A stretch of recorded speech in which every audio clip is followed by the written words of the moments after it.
take a behind the scenes look at a couple of quiz funnels and going through what this whole concept is about. And it's a lot more than a concept, I can assure you. It is a very, very well established and proven strategy, and probably more so in the last couple of months than ever before, particularly with the growth in popularity with AI.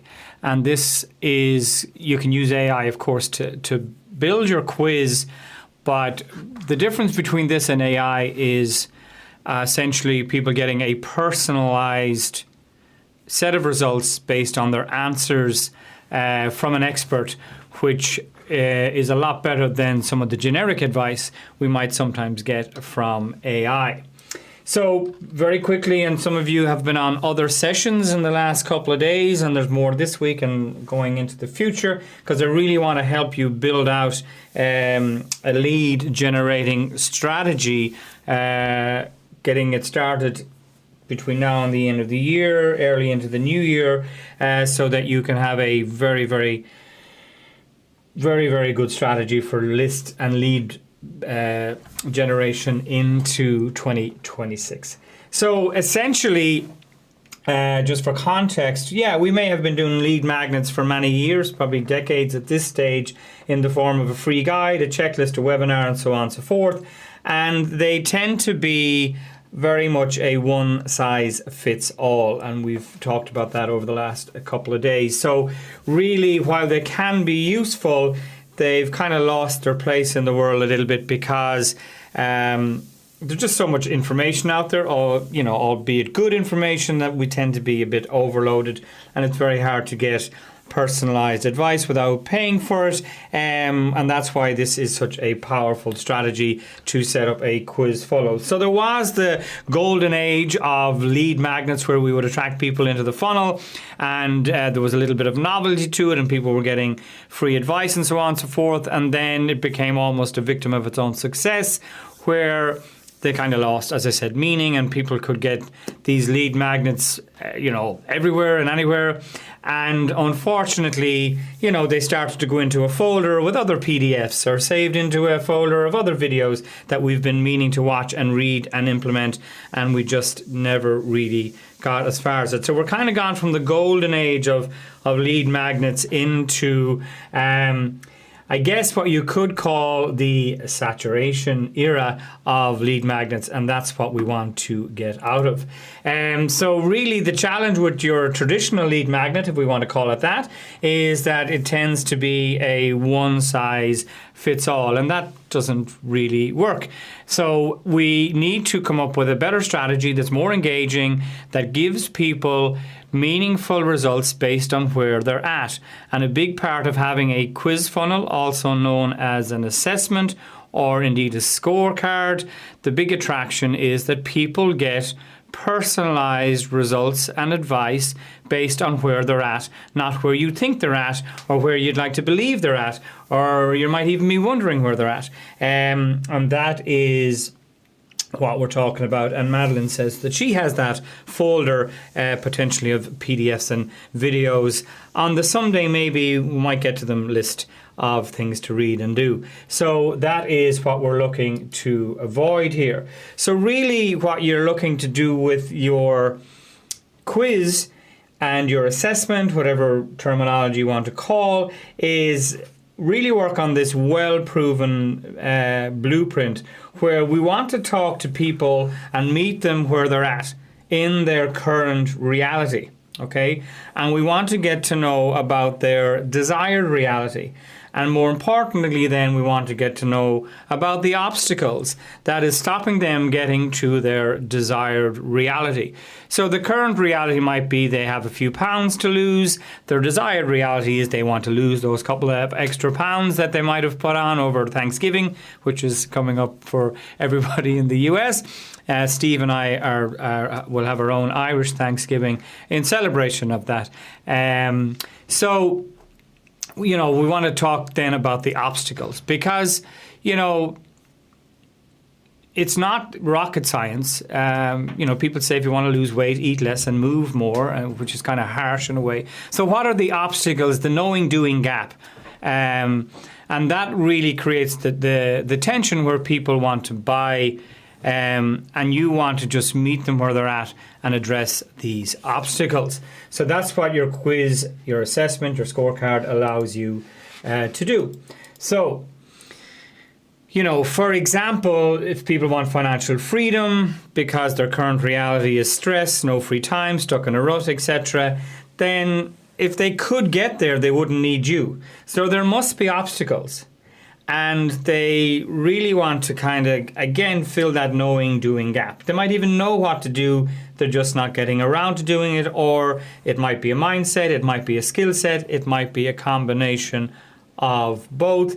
And we really want to find out what those obstacles are in the form of an assessment, and then show them the results that they get, and more importantly, a couple of things they can do pretty quickly to remove at least some of the obstacles, and then work with us in terms of helping them even more. So the result and the assessment is not to replace your wisdom and expertise. It's to show them that if they can do a 2-minute assessment and get meaningful advice, they can get them small wins quickly. Then imagine if they work with you through your coaching, through your course, through your community, through your cohort, whatever way you develop what you and deliver what you have developed, then they're more likely to move forward. So it does expedite the know, like, and trust. And it does really show people that you understand where they're at because you have addressed their concerns through the form of this assessment, as opposed to a one-size-fits-all. So a traditional lead magnet, and this is one of the most profound things when I heard it shared in various ways over the last while in building and learning about quiz funnels, and even back a couple of years ago when I read The Ask Method by Ryan Levesque. Let me know in the chat, give me a 1 if you know that book, The Ask Method by Ryan Levesque. So, powerful book. And he developed a software called Bucket.io, and some ones coming in there with regard to Ryan. And his company, Bucket.io, the software solution for building out quiz funnels, was acquired by ScoreApp, which is the one I'm using now, which we're going to look at behind the scenes.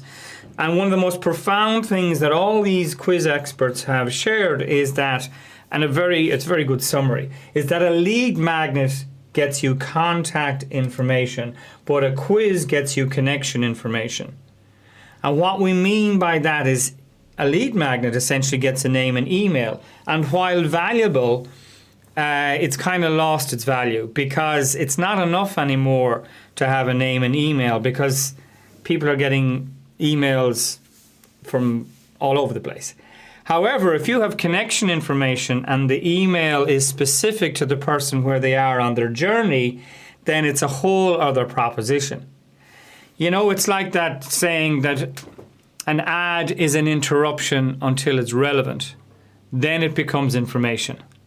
Okay? An ad is an interruption until it's relevant. Then it becomes information. So your email is an interruption in a person's day unless it's relevant. And then it's information. Okay? So I'm sure you got lots of emails today, right? Anybody get a couple of emails today? Yes, indeed. But those of you who are here, it wasn't an interruption. It was information that this was on because it's of interest. Okay? So when you segment, which is a big part of setting up a quiz funnel, when I get a result from Steve doing my assessment, and based on his result, he will get certain emails. And then if Nancy does my assessment and gets different results, and there's only 3 categories, low, medium, and high, beginner, intermediate, and advanced, whatever the 3 categories you want to use, people get different emails based on where they are on their journey. Okay? If you went into the doctor and said, "Doctor, I have a pain in my stomach," he wouldn't say, "Take these next." He would say, how bad is it? When did it start? Can you tell us a little bit more about, did you eat something that you haven't eaten before, etc. An assessment to give a proper diagnosis and, more importantly, a proper prescription if needed. So that's what we're looking at doing, providing connection and getting connection information so that we can provide results based on where people are at, not where we think they're at. The other big statistic is that approximately, on average, your lead magnet will get 2% conversion rate.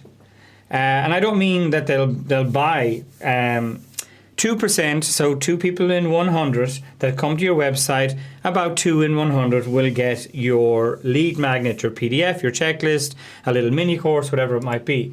But people who run a proper quiz and assessment have seen between 30 to 70% conversion. Now, that's not conversion to sale.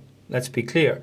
That's conversion to getting their details and data about who they are, where they're at in their journey, what have they tried before, whatever questions you ask. So you can have meaningful conversations with them, whether you pick up the phone and say, hey, Steve, I noticed you got 36% in our recent assessment, and specifically you got 10% in this particular area. You want to talk about that and how we can improve it? As opposed to, hey, Steve, I got your lead magnet. Can you tell me more about who you are, where you're struggling, what you've tried before? The first 20 minutes of the call is doing the assessment. Whereas when you do the assessment, the first 20 minutes of the call is helping Steve get results based on where he's at, not doing the assessment on the call. And if you do complimentary coaching calls, you will spend a lot of time doing what the assessment would do in advance. So that when you do meet the person on the complimentary coaching call, give me a 1 in the chat if you do complimentary coaching calls right now. Maybe you do, maybe you don't. But what you can do with your assessment for those who do is only those who get a specific result get to meet you on a coaching call. Those who are not ready for you or can't afford what you have should be signposted into some resource they should watch or read, and then they can meet you. And it's really powerful to put in a question, for example, toward the end of your assessment, if we have the solution, how soon are you willing to invest? Within the next week, month, or year? And if they say year, then you need to signpost them. I mean, you can still meet them, but at least you need to be aware that they're not going to move for a year. At least now, in the complimentary call, if you are good at on the sales side of things in terms of having that conversation, which is always an invitation to buy, you could actually make them decide today, even though they said a year. That's totally up to you. My point is there are questions that you can use in an assessment to make your conversion on those comp calls a lot better, and not spend time with people who can't afford to buy, and even if they can afford it, they've no desire to do it anytime soon. They're just kind of on the call to see what you have to share, and in some cases, see can they pick up some free advice. So this is an example of a quiz I'm building with a client on emotional eating. They land on the quiz. A question is, when do cravings hit hard? Late at night, or a stressful afternoon, or watching TV? What's your comfort texture? Tough choice between crunchy and creamy, so they pick one, but ultimately they get a result.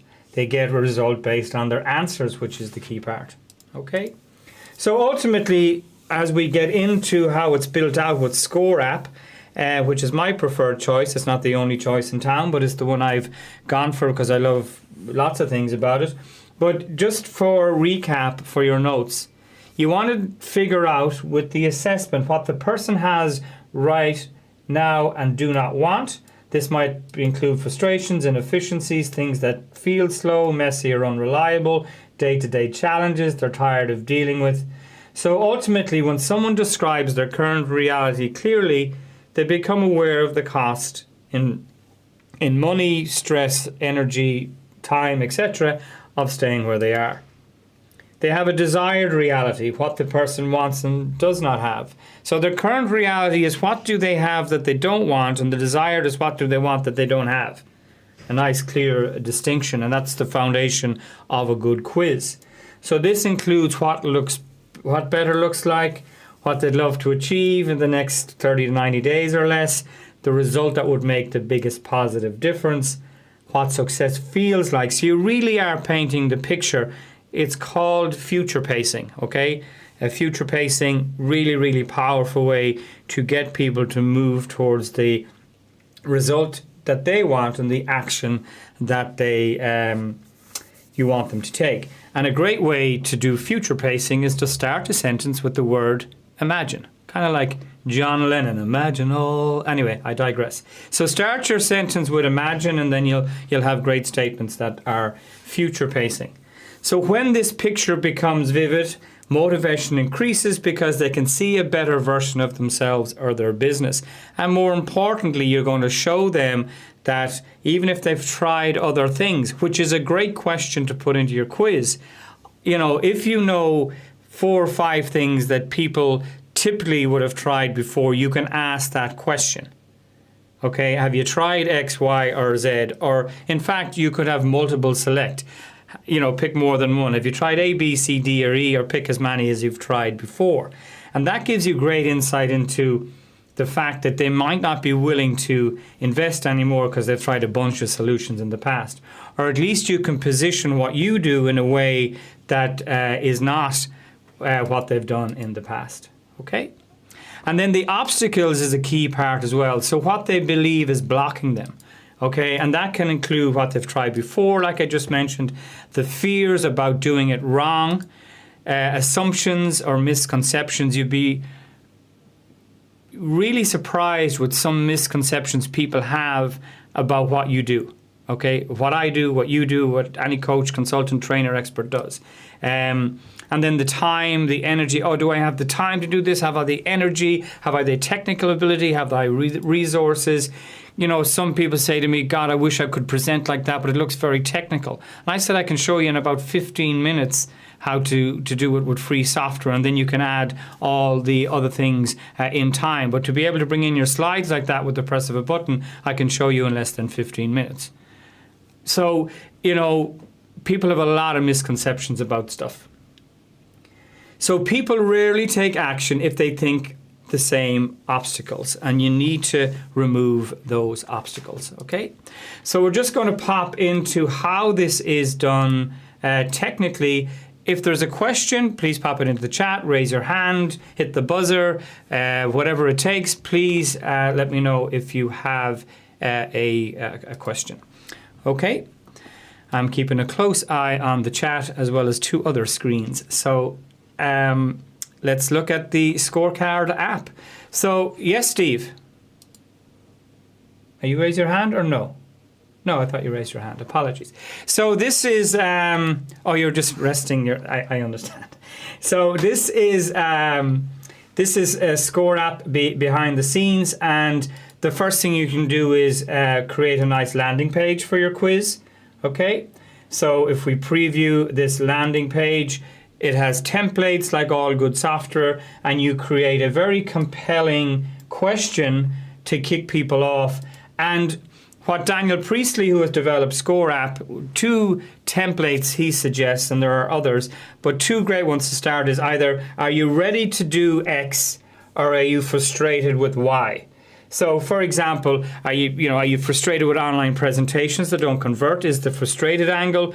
Another one for me might be, are you ready to take your online presentations to the next level? Or are you ready to take your webinars to the next level? Take the 3-minute assessment and find out, and get a personalized tips based on your answers. So with Score app, you can do a very, very nice landing page. Okay. You can then, if we go back into what you can see in the background when someone, let me go to a quiz that I've launched, because that one is not just launched yet. So you can see in the background, you get all these insights as to what people have said. You get the number of visitors, the conversion rate. So you can see out of 108 people coming, over 71% took the assessment. So you get answers then, you get stats on the answers, who said what in the different answers. Really, really powerful. you know, pick on any one of them here. What part of your lead generation would you love to stop doing? This is talking about their desired reality. And a nice even breakdown there, but wasting time, hoping the next campaign works. So you're seeding what they don't want, and they mightn't even know what they don't want. So you're seeding how good life could be with a good question. Okay? It's part of the seeding desired result. So then if you go into the question performance, you can see where people start to drop off. Okay? So if you have a great quiz and a lot of people drop off after question 2 or 3 or 5 or whatever, you need to move that question, take it out, improve that question, but stop it from people leaving your quiz. Okay? Then you can go in to see individual scores, but more importantly, you can go into your leads and you can see Madeline, who's here with us, has done the quiz, and you can see the different scores. I hope you don't mind me sharing this. And you can see the specific answers, and you can see high scores, low scores, medium scores, and you know all the different answers. And then you can even filter people based on leads. And what leads are is basically where you can basically move people over towards audiences where you can move people over toward a customized audience based on their answer. So let's say your question was, are you ready to move forward in a day, a week, a year? People who said a day and a week, you could move them over to follow up, and those who said a year, you could do something slightly different with them. So you create your landing page, choosing a template, and then you create your questions. And you can have image-based questions, indeed an animated GIF. Okay, you can have what they call linear score. So you're asking your audience to rate themselves between 1 and 5, from barely to regularly, etc. You can have multiple, a checklist where they can pick more than one thing. So which type of lead magnet have you already tried? Select more than one if you've tried more than one. And what's powerful about that question, if people go, I've tried 5 or 6 different lead magnets, you can have that conversation and indeed send them a nice report to say, if you've tried all of these before and they haven't worked, here's why we recommend a quiz funnel. Okay? How personalized is your marketing right now, and so on. So you can you basically create a question. You choose, is it yes, no, is it multiple checkbox, sliding scale, numeric. You can even select open text. You make your question, you can change. So the best questions to do are sliding scale or multiple choice radio buttons. So let's say it's low, medium, and high, however that applies to you. And then what you're going to do is you're going to score the answers in specific categories. Okay, whatever the categories for me. For me, a category is audience and messaging. And if they say low, I'm going to give them 0. If they say medium, I'm going to score them 3. And if they say high, I'm going to score them in the same category which you set up in advance. I'm going to score them 5. Okay? And you build out your quiz, and it's important that if this question is 0, 3, 5, I would recommend that your next answers are 1, 4, and 7. The reason for that is if all your scoring is 1, 2, 3 or 1, 3, 5 or 1, 5, 10, they're going to get a very round number as a result. They're going to get 40%, 50%, 60%. And it looks a little bit too round and too accurate and a little bit contrived almost. So that's a tip that I picked up on. Change the scoring. It won't really impact on their score that much, apart from they're more likely, in fact, they will get something like 37, 43, 68, 92, not a round number ending in 0. And then when you have built out your questions, we'll leave that page right now. There you can set up your results page. And these look really, really amazing. Okay, so you'll see that it's all red there because I'm on low, and medium it would be orange, and high. Okay, so that's not how in reality, because nobody's going to get the same even score on all categories. And what they'll get is a mixture. But it means that you can personalize with their first name when they put in their name and email to get the report. You can customize the report with their name, and then they get a breakdown of each individual score. So you tell them what we're measuring, and you tell them based on their score. So for example, if you score 20% in this particular quiz, here's what I suggest. And if you score medium, you get a different set of steps that I advise you to do. And if you get high, you get a different set of steps. They might be slightly similar. You're just wording them